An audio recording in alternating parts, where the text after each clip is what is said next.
So this is the video you guys have probably been wondering about. Fellas, this is my 2020 M340i, I should say BMW M340i, and I've had it now for about 8 or so months. And boy, will I say, we have taken this thing from 0 to 100 in a very short amount of time. And to be honest, I haven't even done the breakdown about how much I've actually spent on this car. I somewhat have an idea, but I could be wrong. But a lot of that stuff is not even including labor costs. So I'm just as curious as you guys about how much I've spent on this guy in only 8 months to get it where it's at. And let me just do a quick walk around so you guys have an idea. I mean, we have pretty much every single part of this car taken care of.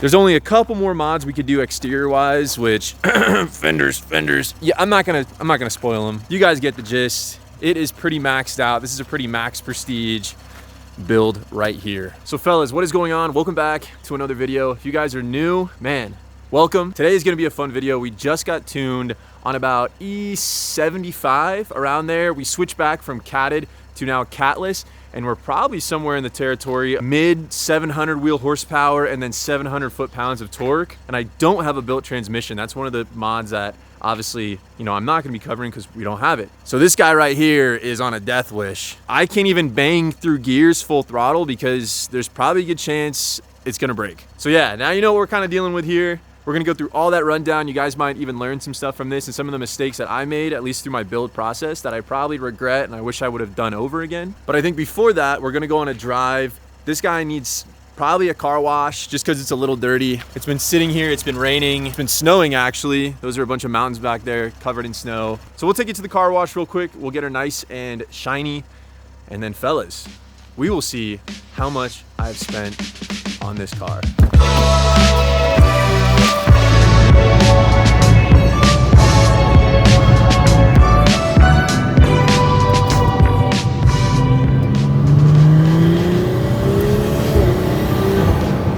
If you guys have never seen a laser wash before, wait till you see this thing. It's like a disco. It's like a car disco, some futuristic, robotic, outer planetary car wash. Laser wash. Just wait.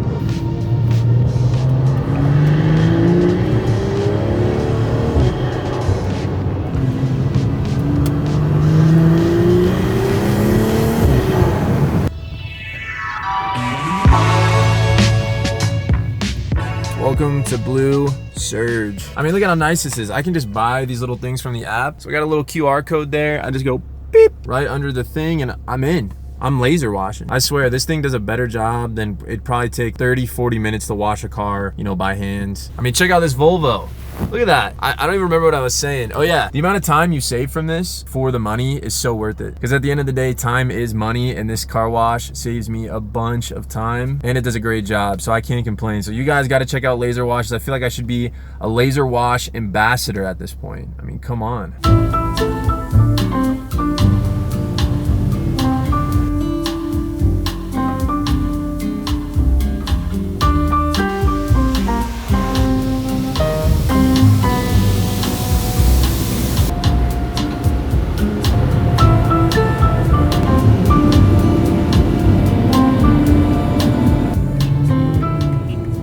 Now for the fun part, the air dry.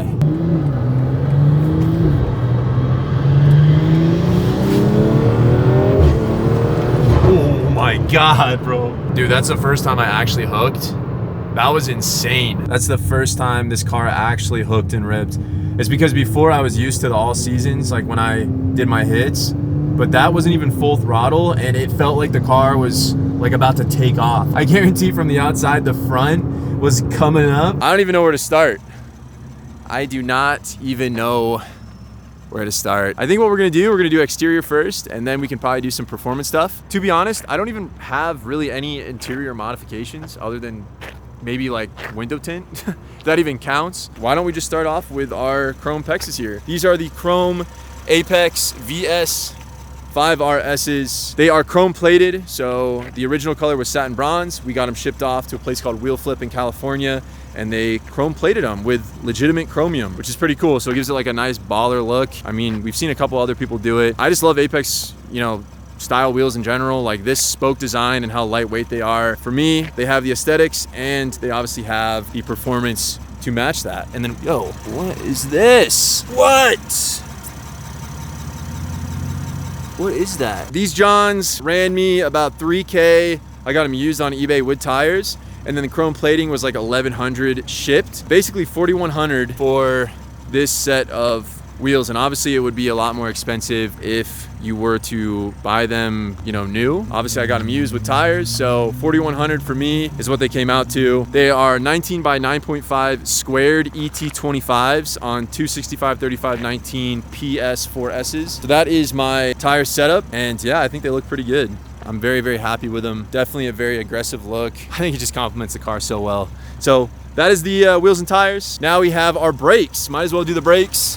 So we have our GiroDisc slotted rotors right there. They're 2-piece. They are the stock OEM setup. So it's pretty much like a plug and play. I believe it's a 348 millimeter in the front and then a 345 in the rear. Don't quote me on that. That's just off the dome, but I'm pretty sure that's what it is. But yeah, guys, what's cool about the GiroDisc, I hope I'm saying that right, is they are basically stock replacements. So you don't have to do anything special. You're literally just taking off the stock rotor, throwing these guys on, and then we have the EBC yellow stuff, brake pads in there. So same factory calipers. It's a 4-piston in the front and then a 1-piston in the rear, so pretty weak sauce back there for the G20. This braking system, the reason I went slotted is it just does a better job of evacuating debris and other stuff like that. It can help a little bit with cooling. I think they just look cool. They're very aggressive looking.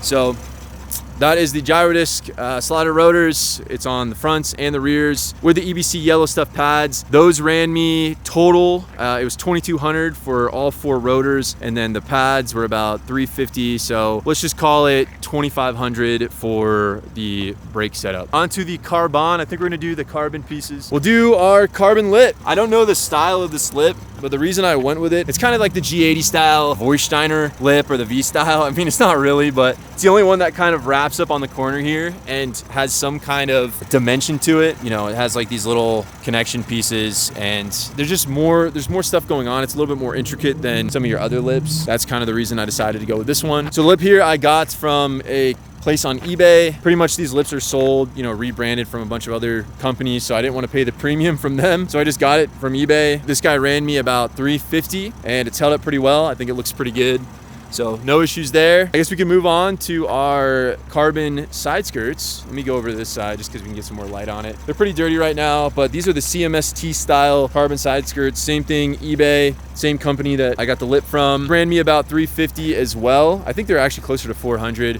But it's a full length side skirt, and it allows the welcome light down here to also still project onto the ground. Pretty good price. People resell these, same thing, for like $700, $800, and it's like, why would I pay that when I can get the same thing? All right, we'll move on to the rear here. And you know, I think what I might do, I'm gonna shut the car off real quick because we are wasting gas, or ethanol, I should say. But we have a carbon fiber diffuser right here. I don't even know the name of the style of this one, but it goes gloss black into carbon. We have these like little carbon canards here on the side, so I guess I can pair those all together. This was from a company called Infinite Auto Works, and the reason I went with this diffuser is because it's very, very minimal and it's very clean looking. It's not like those super aggressive diffusers that add like a bar that goes under the exhaust. I think that just looks so cheesy. I like it being exposed, like where the exhaust tips, you know, there's nothing under it. So it just looked goofy to me when they have the bars. And the only thing I liked about the ones that have like that undersection is it had a little bit of a wider wraparound right here. You know, that kind of looks like the one on the G80. That's why I was like, you know what? I want something similar to that. So I got these little carbon canards here from Infinite Auto Works, and they were super easy to put on there. And I think overall, it just added a super aggressive look to this rear, and I haven't really seen anybody else with this setup. That is that. Infinite Auto Works carbon canards ran me about $100, and then this diffuser with the carbon was about $500, so we'll call that $600 there for the rear. So there we go. We got the front lip, side lips, diffuser. I guess we can do mirror caps. So fellas, these guys right here, we got the carbon mirror caps. A bit over on this side once again. You'll also be able to see the carbon a little bit better. I know the sun's going down, but these are just the M style mirror caps, carbon fiber. I also got these from eBay, same seller as these two. These ran me about, I think, $120, so not too bad at all. And the quality's honestly pretty good. So let me pop them out real quick. I think my key battery is actually like messed up. It's weird. It detected the key. What in the tarnation? Look at this. I'm gonna have to hold it here. Why are my mirrors folded in? Look at this guy. We just had a random G80 spawn. I'm not gonna lie though, seeing them side to side, the G20 actually is not too bad looking. Yeah, let me know in the comments down below what you guys think. What is this, Isle of Man green, right? Just spawned out of nowhere. Just spawned from like the mini mart. Man, I gotta get one from the back. Let's see. So he's got the equal length wait, is it just a single? It's not equal length, just single? Single mid pipe, catted down pipes, and it's raspy, all right. Here, how about you give it a little gas. A catless with the single mid pipe. Oh my God, it's gonna be so loud.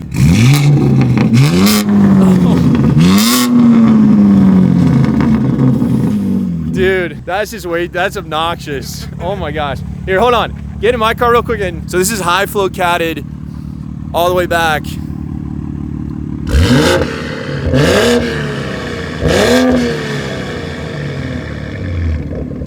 See, that sounds, yeah, oh man, the B58. This is, I've actually never had a side-by-side comparison like this, so this is pretty good. Let me know what you guys think down there. He's got the high kick wing, and then, I'm not gonna lie, I hate these. I think they're a little over the top, you know what I mean? It kind of reminds me of the Agro kit for the 340s. That's just my opinion on that. If I was to do it, the V-style, I think the Vorshlag is like, they just call it V-style. That would be the front lip I'd go with, 100%. And then, oh, interesting, you have like the mesh.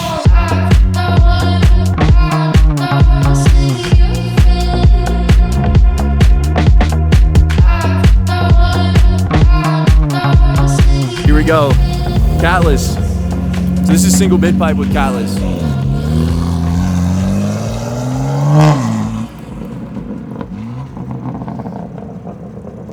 Oh my God.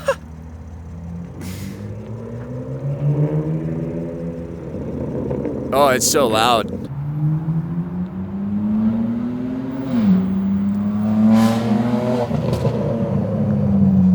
The S58 is just so raspy. I think the catless downpipes is just too much, especially for that car. I mean, it still sounds good. It's just,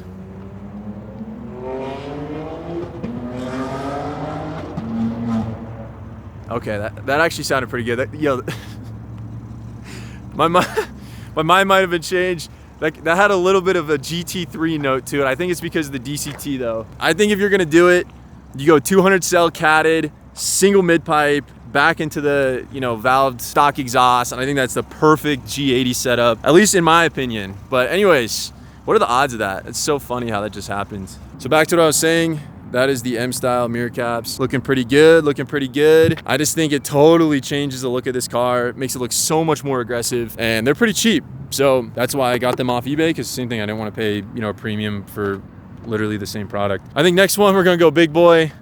We got our carbon fiber hood here, and don't even get me started about this thing. If you guys saw my video about that carbon hood, it was a nightmare. This thing drove us nuts. We had so many fitment issues. I mean, look at this. Look at the gaps. You can like see these like random parts of the engine bay in here. This side right here sits higher than this side over here. I mean, the fitment is just completely out of whack. You really have to look to obviously notice it. I just think it's just not a very good product. I'm probably not gonna link this one just because of that. This guy ran me about 800 bucks from Alibaba. The seller had good ratings, but for us, it just, I don't know. And even the quality here, yeah, this one was definitely a no bueno. And look at this, we actually cracked it, trying to get the fitment right. And I'll show you guys what I'm talking about once we actually pop this, to show you guys some of the performance mods. But you'll know right away what I'm talking about when you see. It's just, it looks so goofy. But anyways, $800 for that hood. And technically it was actually more because we had to pay a shop to fix it. So I'm gonna say $1,000 for this. We're gonna say $1,000 for that hood. All right guys, next modification. I feel like I should probably reorient the car here just so you guys can see this. But yeah, I'm gonna flip this around real quick just so we can get that carbon popping. But it's our CSL style carbon hood, or carbon trunk, I should say.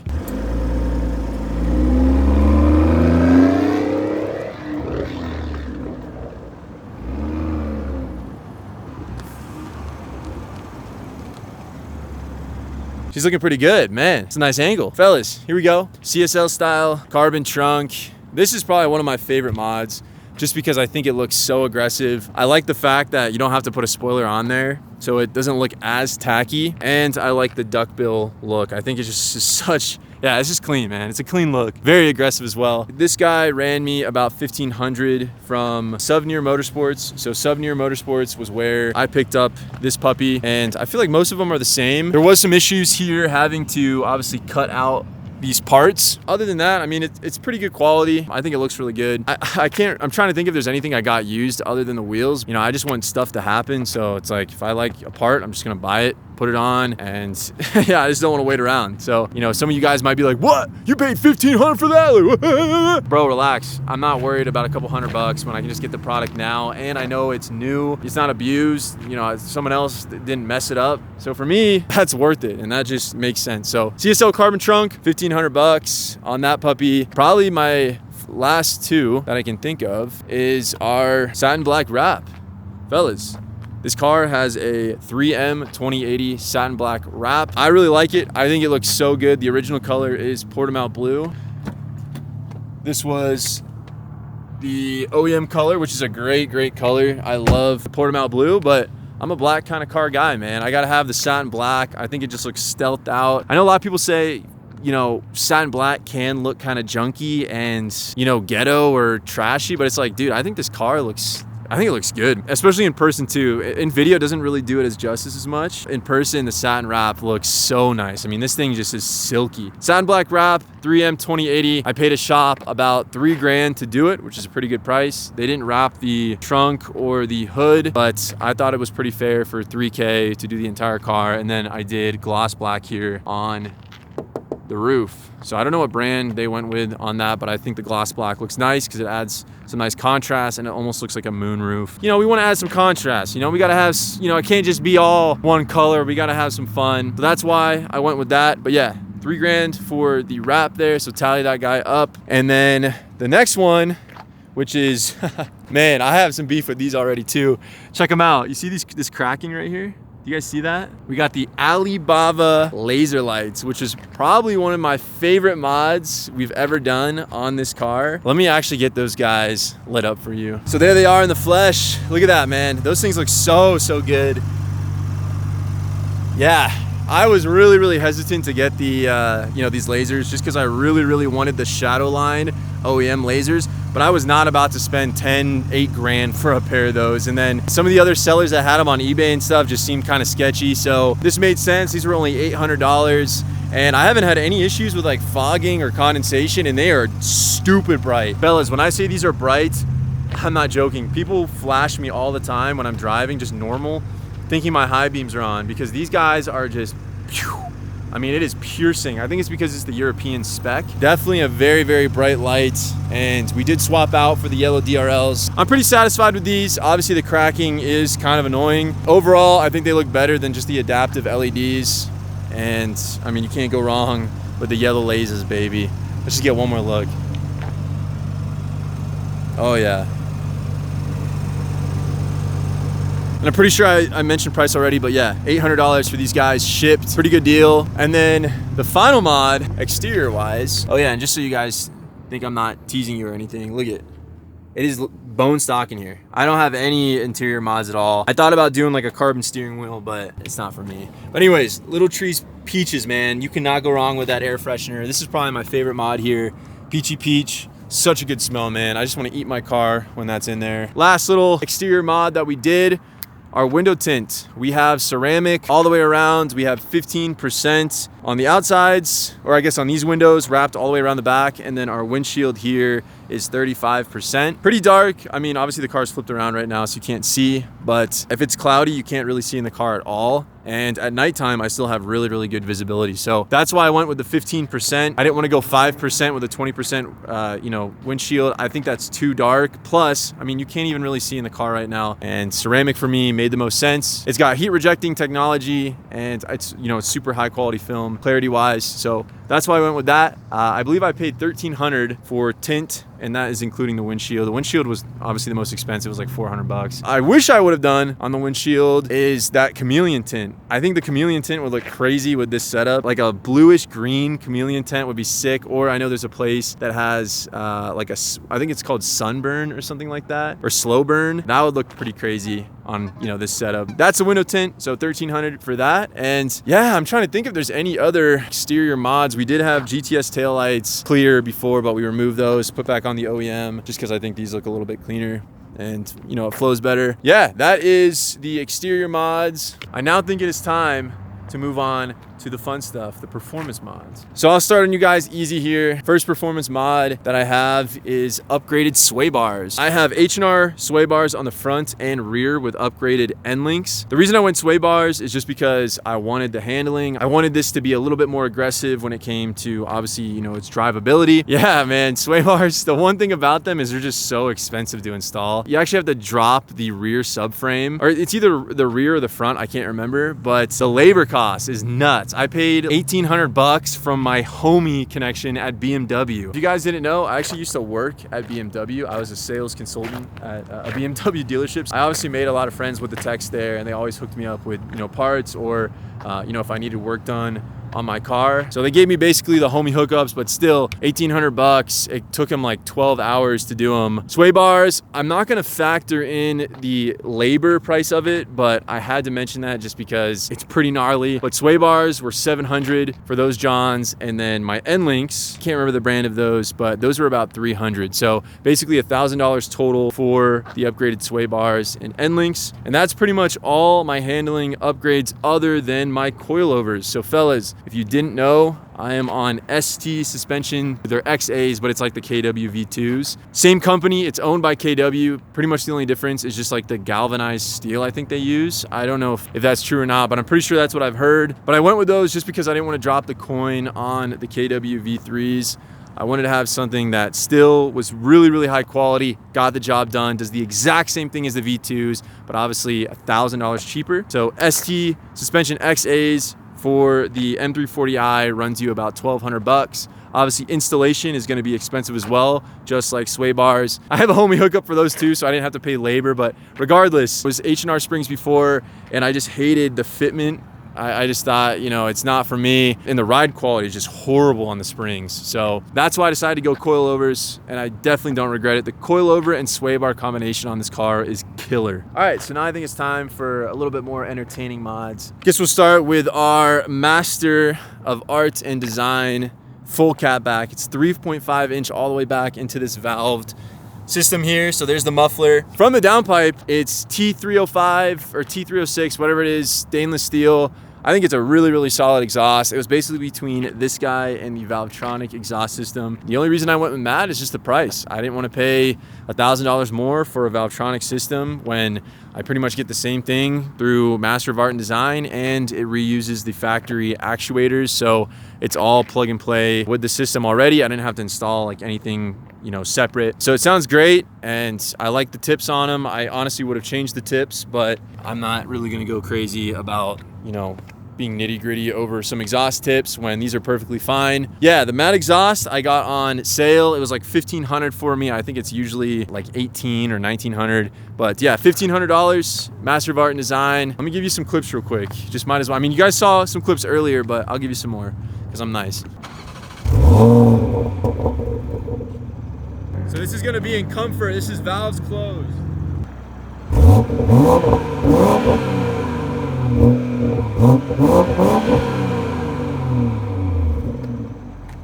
Not too bad. Now for some fun.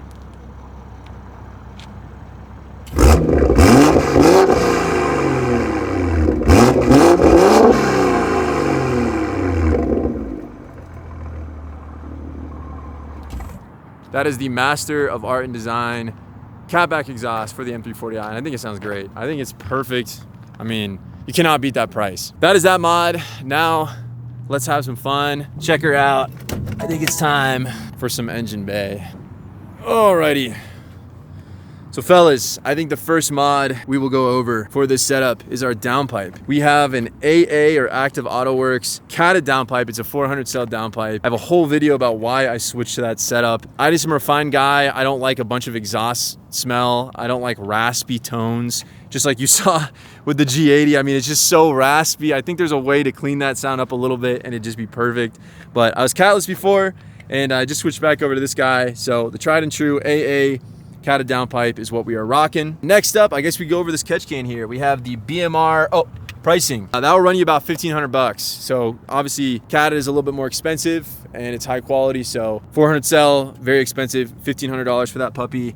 Next guy here is the BMR catch can. This is the black market race catch can, and the reason it has this foam or this like liquid up on top is because all the water gets in there at nighttime. The environment I live in gets super cold at night, so it gets a bunch of condensation in there and stuff, and then once it heats up, the oil mixes with it and it creates kind of like a frothy oil water mixture. That's why you'll see it kind of bubble out over the top and it kind of just leaks down. So it is what it is, but this is basically my PVC crankcase pressure venter. That ran me about $600. I don't mind it. It's just, it is very smelly. It stinks. I mean, that vent to atmosphere just gets sucked in by my air system and it just smells like raw oil. I heard some rumors there might be some companies coming out with a vent to exhaust where it actually dumps the fumes out through the exhaust system, which would be sick.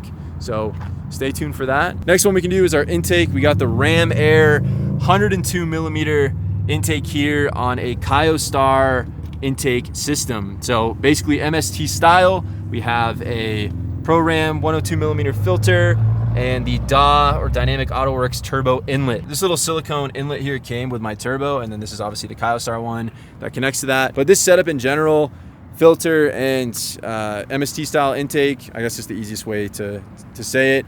It should run you about $400. So not too bad actually. It's pretty much the price of just an MST setup. That's that. Definitely recommend. And this intake is loud. It is open box here. It sucks.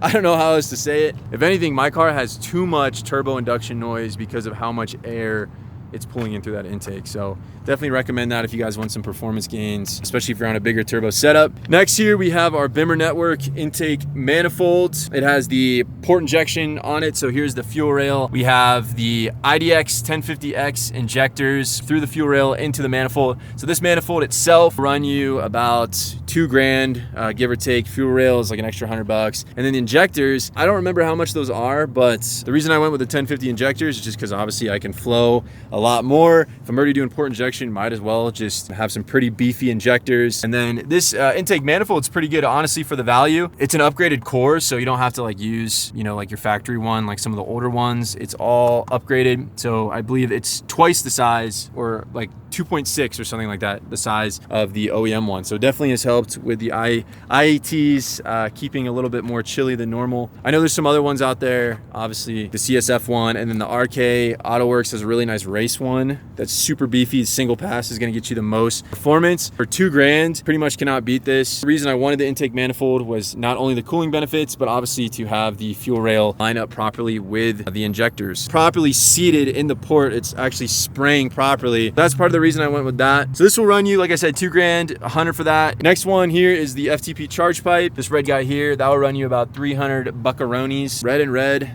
I think it matches really well. It's very aggressive, especially with the black.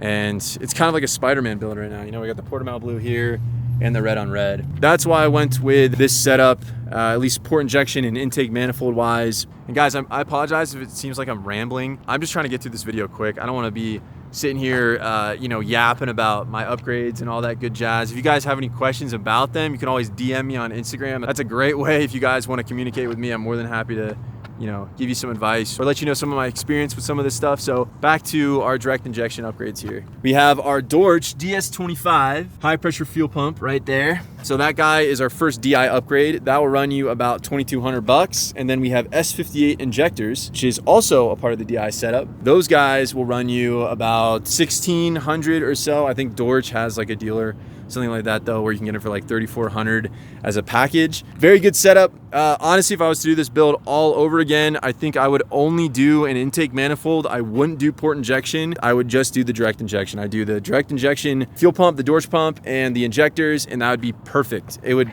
pretty much take the system to the limitations of the stock transmission and engine, and the port injection from there would kind of be, it'd be pointless, you know, unless I wanted to do anything more than that. And port injection is a huge pain. I don't even want to go into it right now, but there's so much stuff you have to do. It's like a whole nother software system. You're basically running an entire new fuel setup or system. Definitely very intricate. So DI is the way to go. Package deal, $3,400 for those guys. You can basically make on a big turbo setup, probably max out right around $700, maybe a little less than that depending on your fueling and turbo. Next one here is our turbo heat shield. I don't know if you guys can see that right here. I don't want to get burned because it's kind of hot, but that is from Bimmer Network. That turbo heat shield ran me about $180. We have our fun part, which is our upgraded turbo. So fellas, we are rocking the Dynamic AutoWorks 6769. It is pretty much the largest full frame hybrid turbo you can get on the market. I know it's very controversial to say full frame hybrid, but it pretty much is. It's a 6769, which is massive. The comparison would be like a 6870. So very, very fat turbo, and it freaking spools quick. Coop is always trying to warn me saying, do not get on this car high in torque on low gears or that thing will just straight rip a window in your block just because of how much torque it can make down low. So far, it's been an awesome turbo, great noise, very, very high-end power, and it ran me about $3,500 for that setup right there. And then the turbo install kit on top of that was like another $180. So boom.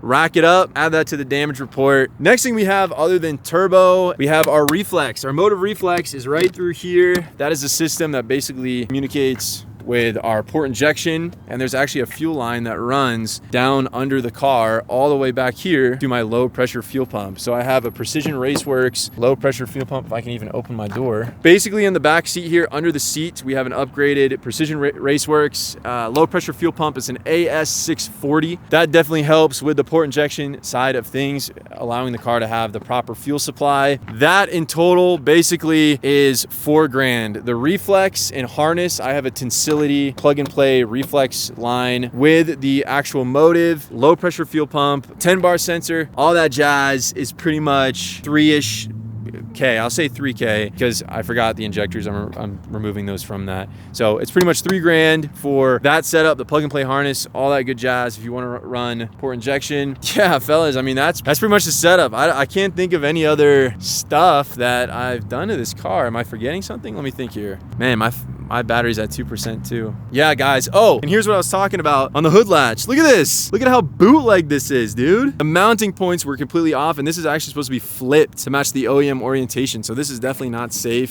This is why I'm not gonna recommend this hood. All right, so we're gonna take a break there. I'm gonna charge up this camera at 1% right now. Before I let you guys know the final damage report, the final number all tallied up, I want you guys to pause the video, comment down below what you think it is. Man, when I went through this list and I was, making all these adjustments and seeing the final price, this is not even including labor. It's like,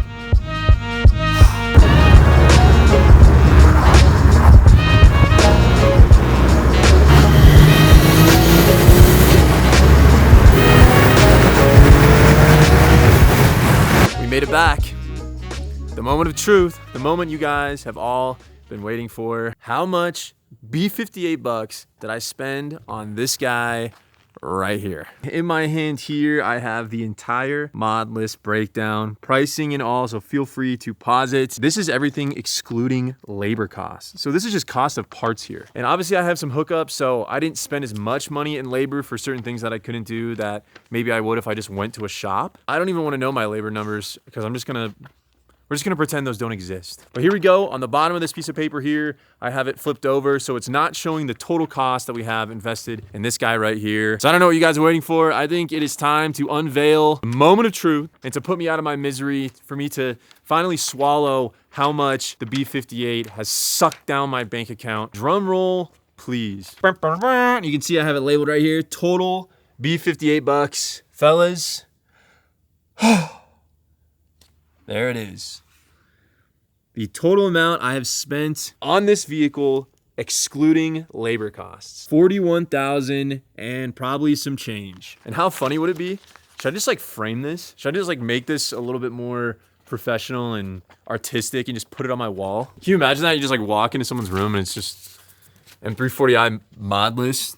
$41,000. I'd probably look at that. I just walk out of the room if it was someone else. $41,000 went into this guy right here. And this is the result that we ended up with. I think she looks pretty damn clean, but at the same time, $41,000. I better be smiling grin to grin every single day that I wake up if I'm gonna put that money into a car. And honestly, I'm not really feeling that way. I think if I could do this all over again, there's a couple mods that I wouldn't have put the money into. There's a couple things that I definitely would change. And I also too would probably have a different approach to this car in terms of my goals, what I want out of it, things like that. So let me know what you guys think. Honestly, this is my first time ever seeing the number. I kind of had an idea it might be in that range, but I guessed high 30s, 40s, excluding labor. It's a little bit more than I thought, but at the same time, it is what it is. I mean, we had fun, we built the car. There still technically is some things we could still do, but I don't know. I think at this point, this guy is pretty much done. And what's crazy is we still have to do the transmission and possibly the engine, which is probably another 15 grand. It's like, fellas, if you want to build one of these cars up to pretty much 1,000 horsepower, it is roughly, I don't know, $30,000, maybe a little bit more. Obviously, there's a lot of exterior mods as well, so subtract those. Maybe like mid-20s. Maybe like 25, 30, you could get 1,000 horsepower out of a B58, at least this chassis. So yeah, I had to digest this. Fellas, I hope you guys enjoyed this video, man. I mean, if you think about it, I got this car, I should have mentioned that. I got this car for $39,000 and only 26,000 miles on it. So in retrospect, I've literally spent more on the entire car than what it's actually worth. But that's usually what happens with this platform, B58. I mean, everybody wants, you know, big power to max them out. So I'd say if you go beyond a downpipe and a tune and you go for total aesthetic build, this is pretty normal. Stay tuned, it's only going to get better from here. Once you really get this guy dialed in, power-wise, transmission-wise, all that stuff, it is going to rip. This thing is going to be nasty. That's the best way to describe it, is nasty, because we still have so much more we could turn up in terms of, you know, boost. We're only at 32 PSI right now. With all the fueling that I have, this guy could get probably up into the high 30s once there's a built transmission, built engine, all that stuff. So sky's pretty much the limit. But anyways, hope you guys found this video useful. Hope you found it informative, and I will see you guys minus all my B58 bucks in the next one. Much love.